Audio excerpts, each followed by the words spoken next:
I am your anchor, Kurtis Schwartz, and this is The Sword Streaming. The Variety Show and Winterfest will look a little different this year, but WLC students can be rest assured knowing that these events are still planning to occur within the next few weeks.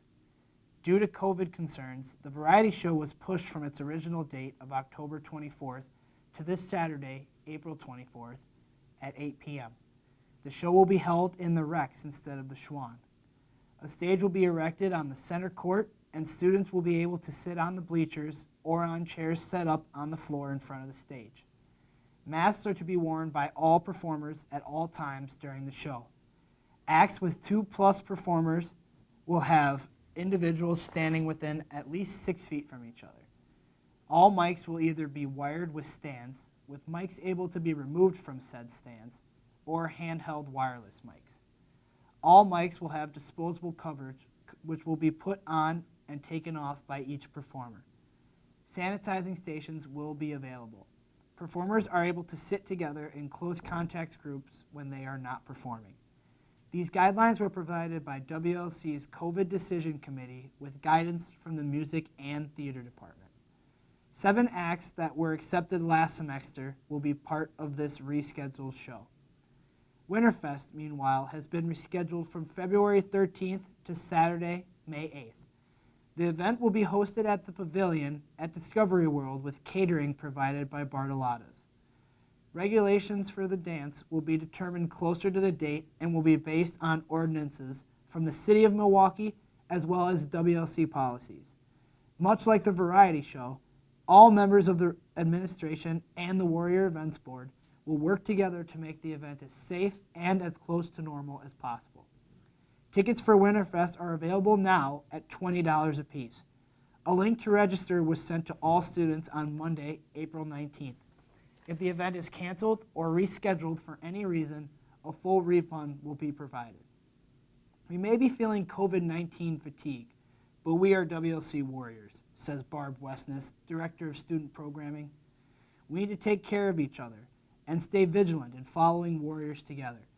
Our individual decisions each day will add up, and if we stay committed, there is a good chance that we will finish the year together while celebrating our campus community at both the Variety Show and Winterfest. The fall semester was cloudy. It was quiet. Students were focused on classes and their health. Even though the Rex was full of athletes practicing in the fall, the rehearsal halls were quiet. When February 1st hit, students were ecstatic to audition for choir. The following week, students had a syllabus in one hand and a choir folder in the other. They were ready to sing. Jacob Markart, bass section leader, is one of the many who are grateful to be back. He remembers that feeling of uncertainty while singing Abide With Me during the 2020 choir tour in California. We were unsure if we were going to be sent home early, be stuck in California, or even go back to school the next year. That would have been my last time singing in the Wisconsin Lutheran Choir. Thankfully, it was not. Like the Variety Show, masks must be worn during rehearsal times.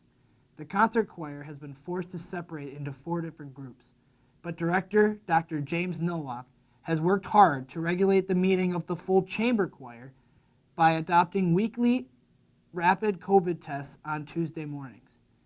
As a choir student myself, I can confirm he is continuing to work hard to try and get the concert choir all together in one place before the long-anticipated spring concert. The concert is scheduled for Friday, May 7th at 7:30 p.m. More information will be provided closer to the scheduled date. COVID has tried its fair share of knocking out the choir, and it has also made its way to athletics. The men's soccer game against Lakeland College on Sunday, April 18th, was canceled due to COVID-related health and safety protocols. WLC's next men's soccer game will be on Thursday, the 22nd, in the divisional semifinal game against Concordia, Wisconsin. Men's soccer takes the 4 seed into the playoffs after going 3-3-2 in the regular season. The NAC football playoff semifinal game between WLC and North Division champion Aurora University has officially been canceled. The game was originally scheduled for Saturday, April 10th, but was postponed due to COVID-19 health and safety protocols. The follow-up date was set for Saturday, April 17th, but unfortunately, health and safety was again an issue, and the game was canceled 2 days prior to game time. With that, the Warriors end the year with a 1-2 record. Sophomore quarterback Nick Yaki led the NAC in passing yards per game, and senior linebacker Michael Ignostic finished second in both tackles per game and sacks. The NAC women's volleyball semifinal matches were also called off. WLC's opponent, 3-seeded Lakeland, was slated to travel to WLC for the match, but they dealt with a COVID breakout and had to cancel. Top-seeded Concordia University, Wisconsin, also dealt with COVID prior to their semifinal matchup with 4-seeded Edgewood, and their game was canceled to set up a matchup between WLC and Edgewood for the NAC North Division Championship this last Sunday, April 18th. WLC was able to take home the hardware with a 3-0 victory, joining the men and women's basketball teams as WLC athletic champions this season. Junior Mercedes Pye paced the team with 8 kills, while senior Alyssa Sharon finished second with 7 kills in her last game in a Warriors uniform. Women's volleyball finished with an overall record of 9-2 and a 6-2 record against conference opponents. Sharon's sophomore sister, Jenna Sharon, led the team in kills with 106. Sophomore Emily Starless had 211 assists on the season, pacing the team in that category. Senior Jordan Weedy finished second in the NAC with 1 block per set, while freshman Courtney Andrus led the NAC with .65 service aces per set. Congratulations to the women's volleyball team for a great season. And thanks to all of you for watching this evening. Again, I'm Kurtis Schwartz, and thank you for tuning in to the Sword Streaming. God's blessings.